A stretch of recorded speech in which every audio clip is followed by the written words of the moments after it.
ওয়ালা তাহিনু ওয়ালা তাহজানু ওয়া আনতুমুল আ'লাউনা ইন কুনতুম মুমিনিন।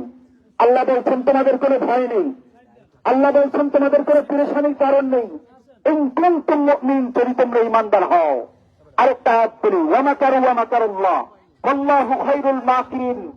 আল্লাহ বলছেন যদি কেউ চক্রান্ত করে, তোমাদের মধ্যে অনেক আছে যারা চক্রান্ত করে, আল্লাহু খায়রুল মাকিরিন, এই চক্রান্তের চেয়ে আমি আল্লাহর কৌশল এর চেয়ে ভয়ানক, এর চেয়ে গোপন, যেটা আর সাধারণ কোন মানুষ বুঝতে পারবে না। আমরা সকলেই বলি আলহামদুলিল্লাহ। আমাদের এই চরমনের হাতকে, চরমনের পীর হুজুরের হাতকে অনেকেই ভেঙে দিতে চেয়েছিল, অনেকেই নিস্তেজ করতে চেয়েছিল, একদিকে তারা ষড়যন্ত্রের চাল বিছিয়েছিল আল্লাহ রাব্বুল আলামিন, অপরদিকে পীর সাহেব চরমনের হাতকে সুসংগঠিত করেছে বলে আলহামদুলিল্লাহ।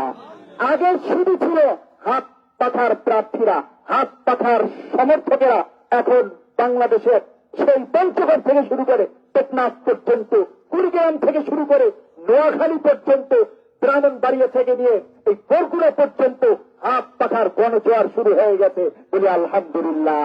এখন শুধু হাত পাখার সমর্থক না, অন্য অন্য দলের লোকরাও শুধুমাত্র যে ভোট দিবে তা না, কর্মীর চেয়েও বেশি এগিয়ে এই হাত পাখার সমর্থনে কাজ করছে বলে আলহামদুলিল্লাহ।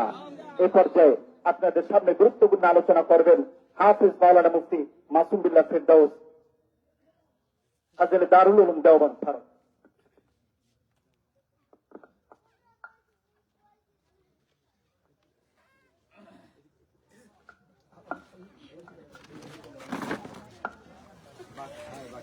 السلام عليكم ورحمة الله وبركاته. الحمد لله وكفى وسلام على عباده الذين اصطفى أما بعد. সময় শেষ পর্যায়ে, মাত্র 11 মিনিট আছে 8টা বাজে। হুজুর দোয়াও করবেন, শেষ আলোচনাও করবেন ইনশাআল্লাহ।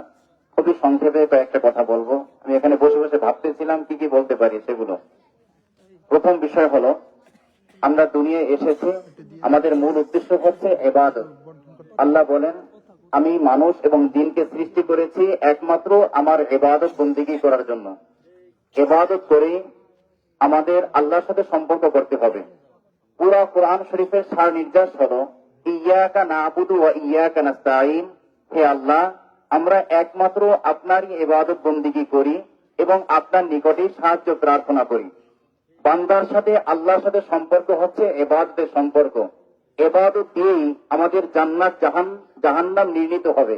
জান্নাতে যাব নাকি জাহান্নামে যাব, কাজেই ইবাদত মূল উদ্দেশ্য। আমাদের এই রাজনীতি আর অন্যান্য লোকদের রাজনীতির মধ্যে বড় পার্থক্য হচ্ছে, আমাদের রাজনীতি হচ্ছে ইবাদত আর অন্যদের রাজনীতি হচ্ছে দুনিয়াবি বিভিন্ন উদ্দেশ্য, বিভিন্ন ধরেন যার যে ব্যক্তিগত চাহিদা, ব্যক্তিগত মনোবাসনা, এগুলো পূরণের উদ্দেশ্য হচ্ছে রাজনীতি। আর আমাদের রাজনীতি হচ্ছে কি? ইবাদত। ডাক্তারের হাতে ছুরি থাকা আর একজন ডাকাতের হাতে ছুরি থাকার মধ্যে দেখতে একই রকম, কিন্তু ডাক্তার ছুরি দিয়ে রোগীকে সুস্থ করে আর একজন ডাকাত সুস্থ মানুষকে মেরে ফেলে। এ হলো পার্থক্য। বাহ্যিকভাবে দেখতে একজন আলেমের ভোট চাওয়া আর সাধারণ একজন প্রার্থীর ভোট চাওয়া একই রকম দেখা যায়, কিন্তু উদ্দেশ্যের মধ্যে ভিন্নতা হচ্ছে, একজন আলেম তিনি ভোট চান এই দেশে ইসলামী হুকুমত কায়েম হোক, দিন বুলন্দ হোক, ইকামতে দ্বীনের জন্যই উলামায়ে কেরাম ভোট চেয়ে থাকেন। আর অন্যান্য যারা আছেন তাদের ভোট চাওয়া হচ্ছে দুনিয়ার জন্য, স্বার্থান্বেষীর জন্যই তারা ভোট চেয়ে থাকেন। বেশিরভাগ এমন হয়ে থাকে। দেখেন, আমরা আমাদের নিজেদের জন্য এবং সন্তানদের আল্লাহ ভীরু বানানোর জন্য, ইবাদত বন্দেগী সঠিকভাবে করানোর জন্য ইসলামী শিক্ষার বিকল্প নেই। ইসলামী শিক্ষা যদি যথাযথভাবে ইসলামিক করতে হয়, তাহলে সংসদ ভবনে অধিকাংশ লোক ইসলামিক মাইন্ডের হতে হবে, বিশেষ করে উলামায়ে কেরামের উপস্থিতি বেশি থাকতে হবে। সেটার বর্তমান যে পদ্ধতি হচ্ছে ভোটের পদ্ধতি। আপনারা যদি ভোট দিয়ে উলামায়ে কেরামকে সংসদে না পাঠান, তাহলে বেশি সংখ্যক হাত আসবে না। না আসলে এই শিক্ষা ব্যবস্থা বলেন, অন্যান্য সংবিধান পরিবর্তন বলেন, এগুলো সম্ভব হবে না। তাই যদি বেশি পরিমাণে উলামায়ে কেরামকে সেখানে পাঠাতে পারেন, তাহলে তাদের মাধ্যমে এই দেশের আইন, কোরআন এবং সুন্নাহ অনুযায়ী আইন গঠন করা সম্ভব হবে এবং আপনার সন্তানের জন্য, আপনার জন্য শিক্ষা দীক্ষার সার্বিক ব্যবস্থাপনা, সিলেবাস এগুলো পরিবর্তন করে সুন্দরভাবে ইসলামিক মাইন্ডের আনা সম্ভব। দেখেন, আমাদের দেশে শতকরা প্রায় 93% মুসলমান, কিন্তু আমাদের দেশের মুসলমানদের যেগুলো শেখানো হয় তার মধ্যে একটা বিষয় হচ্ছে ট্রান্সজেন্ডার, অর্থাৎ পুরুষ মহিলার যে বিষয়গুলো, মানে পুরুষ মহিলা এবার ভিন্ন আরো একটা জাত, মানে ইচ্ছা করলে পুরুষ মনে মনে মহিলা হতে পারবে, মহিলা ইচ্ছা করলে মনে মনে পুরুষ হতে পারবে, এরকম একটা ভিন্ন একটা ইসলাম বিরোধী কার্যকলাপ শুরু হয়েছে, সেটার নাম হলো ট্রান্সজেন্ডার। এরপরে এটা ইসলাম বিরোধী, এগুলোকে পরিবর্তন করতে হলে ওলামায়ে কেরামকে সংসদ ভবনে পাঠাতে হবে। এরপরে এই যে ডারউইনের থিওরি, আমরা জানি হযরত আদম আলাইহিস সালাতু ওয়াস সালাম থেকে নিয়ে এই পর্যন্ত যারাই এসেছে সর্বপ্রথম মানুষ হচ্ছেন হযরত আদম আলাইহিস সালাতু ওয়াস সালাম। কিন্তু ডারউইনের থিওরি ক্লাস 9 বা 10 এরকম পড়ানো হচ্ছে, যেখানে ডারউইনের থিওরি হচ্ছে যে আমাদের পূর্বপুরুষ মানুষ ছিলেন না, বরং আমাদের পূর্বপুরুষ বানর ছিল, বানর বনে ছিল, জঙ্গলে ছিল, সেখান থেকে ঘষতে ঘষতে লেজুর পড়ে গিয়েছে, ধীরে ধীরে মানুষ হয়ে গেছে। আমাদের মুসলমানদের সন্তানদেরকে এই ডারউইনের থিওরি পড়ানো হচ্ছে, যেটা কোনো বিজ্ঞানও সমর্থন করে না, আর ইসলাম তো সমর্থন করেই না। কাজেই যদি পরিবর্তন আনতে হয়, ওলামায়ে কেরামকে বেশি থেকে বেশি সংসদ ভবনে পাঠাতে হবে। আপনার আমার জন্য, আপনার আমার থেকে ট্যাক্স, ভ্যাট ইত্যাদি থেকে রাষ্ট্রীয় সংগ্রহ, রাষ্ট্রীয় কোষাগারে জমা হয়, সেই টাকা দিয়ে রাস্তার কাজ হয়, এই নদী ভাঙ্গন রোধের জন্য কাজ হয়, হসপিটালে কাজ হয়, সেনাবাহিনীর জন্য নৌবাহিনী, বিমান বাহিনী তাদের পেছনে খরচ করা হয়। সেই ট্যাক্স ভাগের টাকাগুলো যেগুলো আমাদের জন্য বরাদ্দ হচ্ছে, সেই বরাদ্দকৃত সম্পদ থেকে প্রায় শতকরা 100 টাকা যদি বরাদ্দ হয়, সেখানে মাত্র সর্বোচ্চ 30% খরচ হয় আর 70% চুরি হয়। এই চুরি থেকে বাঁচানোর জন্য প্রত্যেক যেই মানুষের মধ্যে খোদাভীতি নাই, আল্লাহর ভয় নাই, এই সমস্ত লোকদের দিয়ে এই চুরি ঠেকানো যাবে না। কাজেই যাদের মধ্যে আল্লাহর ভয় আছে, কোরআন শরীফের মধ্যে আছে আলা ইন্না আউলিয়া আল্লাহ, ইন্নাল উলা, কি বলে ওলামায়ে কেরাম, তাদের মধ্যে সবচেয়ে বেশি আল্লাহর ভয় থাকে।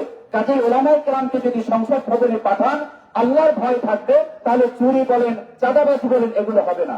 আজকে কয়েকটা ঘটনা শোনার মধ্যে একটা শুনেছিলাম, এক ভাই যে 100 ফুট কি বলে বালু সেখানে এক জায়গায় ড্রেজিং মেশিন দিয়া সেখানে কি বলে এনেছে, সেখানে তাকে প্রায় 2 লক্ষ টাকার মতো চাঁদা দিতে হবে। আমাদের এলাকার কথা বলতেছি। তো যদি চাঁদাবাজদেরকে রুখতে হয়, ওলামায়ে কেরামকে সংসদে পাঠাতে হবে।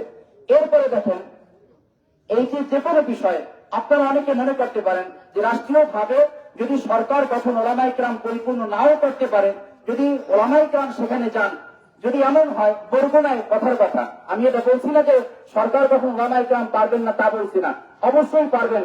দেশে যেভাবে হাত পাখার গণজোয়ার শুরু হয়েছে, তাতে ইনশাআল্লাহ আশা করতে পারি যে হাত পাখা ইনশাআল্লাহ বাংলাদেশে বিজয়ী হবে ইনশাআল্লাহ। এরপরেও যদি পরিপূর্ণ বিজয়ী নাও হতে পারে, তো অনেকে ভয় দেখায় যে আরে ভাই, এই এলাকায় যদি হযরত মাওলানা ওলিউল্লাহ সাহেব হাত পাখা বিজয়ীও হয়, তারপরে সরকার গঠন কিন্তু আমরাই করব, আমাদের সভাপতি, সাধারণ সম্পাদক যারা আছে তারাই কিন্তু অনেক কিছু করবে, এইরকম ভয় যারা থাকে তাদের ব্যাপারে আমি বলবো বা আপনাদেরকে আশ্বস্ত করব যে প্রত্যেকটা এলাকায় যেই পরিমাণ বরাদ্দ হয়, সেই বরাদ্দ এই এমপি যদি হোক অথবা না হোক, দলীয় সরকার দলীয় হোক অথবা বিরোধী দলীয় হোক, যেই হোক না কেন, প্রত্যেক এলাকার জন্য একটা বিশেষ বরাদ্দ আছে। ওই বরাদ্দগুলো যদি সুন্দরভাবে ওখানে খরচ করা হয়, তাহলে ইনশাআল্লাহ ওই এলাকা উন্নত হয়ে যাবে। আজকে আরো একটা তথ্য শুনেছি আমাদের এক বিশেষ গুরুত্বপূর্ণ রাজনীতিবিদ, এইটা আমাদের এইচএম রেজাউল করিম আরিফি সাহেবের কথা থেকে, যে দেখা যায় যে অনেক মানুষ মানে যে বরাদ্দগুলো হচ্ছে, সেই বরাদ্দগুলো তারা বিভিন্ন ভাবেই তারা নষ্ট করার কথা ভুলে গিয়েছে। যাই হোক, কথা হলো এটা যে আমাদের সম্পত্তি আমাদের জায়গায় ইনশাআল্লাহ যথাযথভাবে খরচ করলে অনেক উন্নতি হবে। হ্যাঁ, কথাটা মনে আসছে। কথা তিনি বলেছেন যে বর্তমান অনেক এমপি মন্ত্রীরা এলাকার উন্নতি করে না, এই জন্য যদি করা হয় তাহলে এমপি মন্ত্রী নাকি গুরুত্ব কমে যায়, এই জন্য তারা এই কাজগুলো করেন না, যারা পরবর্তীতে বলতে পারে যে আবার মূলা ঝুলিয়ে রাখলাম, যে সামনের ভোট দিলে ওটাও করে ফেলবো, এইভাবে তারা এই কথাগুলো করে। আরেকটা বিষয় হচ্ছে, গতকালকে এইচএম রেজাউল করিম আরিফি সাহেব একটা কথা বলেছিলেন, ওই কি বলে পূর্ব কারবনী আলোচনার মধ্যে, যে চরকাদিয়ার হযরত মাওলানা আল্লামা খালিদ সাইফুল্লাহ সাহেব সরকারিয়ার প্রথম চেয়ারম্যান ছিলেন, পরবর্তীতে উপজেলা চেয়ারম্যানও হয়েছেন, এখন ইনভিটেশন করতেছেন। উনি একটা কথা বলেছিলেন, যদি কোনো মা বোনদেরকে তিনি পরামর্শ দিয়েছেন, আপনারা ভোট কেন্দ্রে যাবেন, এমন জুতা পরে যাবেন, খুব কম দামের জুতা পরে যাবেন, সহজেই যেন খোলা যায় এমন জুতা পরে যাবেন। যদি কোনো ব্যক্তি আপনার ভোটকে বাধা দিয়ে অন্য কোনো দলের যে বাধ্য করে সেখানে সিল মারার জন্য, তাহলে সাথে সাথে জুতা খুলে যদি আপনার তার দুই গেলে যদি জুতা দিয়ে পিটান দিতে পারেন, তাহলে তাকে 5,000 টাকা পুরস্কার দেওয়া হবে। আরিফ হিসেবে কথা বলেছেন, যদি আপনারা এই এলাকার মধ্যে যদি কোনো মহিলা কোনো কেউ ভোটকে যদি জবরদখল করার জন্য অপচেষ্টা চালায়, সাথে সাথে জোতা খুলে তার গায়ের মধ্যে মেরে দিবেন, তাহলে রেজাউল করিম আরিফ হিসেবে তিনিও 5,000 টাকা পুরস্কার দেবেন ইনশাআল্লাহ। এবং সাথে সাথে যারা যুবকরা আছে তাদের জন্য সুন্নতি লাঠি হাতে রাখা দরকার। মানুষ অরাজকতা করছে, ভয় দেখাচ্ছে, আসলে ভয়ের কিছু নাই। একটু আগে কারি আবুল বশর সাহেব যে কথা বলেছে আমার হৃদয়ে সেটা আপনার লেগেছে, সেটা হলো যদি চোর ডাকাতরা বাতিল পন্থীরা যদি তারা চুরি করে, ডাকাতি করে, চাঁদাবাজি করে যদি তাদের বুক ফুলিয়ে হাঁটতে পারে, আমরা হকের পথে থেকে, কোরআনের পথে থেকে, সুন্নাহর পথে থেকে, আল্লাহর পথে থেকে, যে আল্লাহ আহকামুল হাকিমিন তার পথে থেকে আমরা কেন বুক ফুলিয়ে হাঁটতে পারবো না? আমরা হকের পথে থেকে আমরা সাহসিকতার সাথে আমরা মুসলমানদের ভোট চাইতে পারবো না? কিসের লজ্জা, কিসের আমাদের ভয়? কিছুই নেই। আমরা বুক ফুলিয়ে চলবো, হকের পথে চলবো ইনশাআল্লাহ। দক্ষিণ বাংলার আধ্যাত্মিক রাহবার মাটি ও মাংসের নেতা আল্লামা হযরত মাওলানা মাহমুদুল হোসেন ওলিউল্লাহ সাহেবের ইনশাআল্লাহ তাকে যে মনোনীত করা হয়েছে তার হাত পাখা মার্কায় ইনশাআল্লাহ আগামী 12ই ফেব্রুয়ারি আমরা সকলে সকাল 7:30টায় সেখানে চলে যাব এবং সকলে হাত মাথা মার্কায় সিল মারব। আল্লাহ পাক রব্বুল আলামিন আমাদের সবাইকে কবুল করুন, আমাদের এই দেশের মধ্যে ইসলামী হুকুমত কায়েম করার তৌফিক দান করুন। আমিন। ওয়া আখিরু দাওয়ানা আলহামদুলিল্লাহি রাব্বিল আলামিন। আসসালামু আলাইকুম ওয়া রাহমাতুল্লাহ।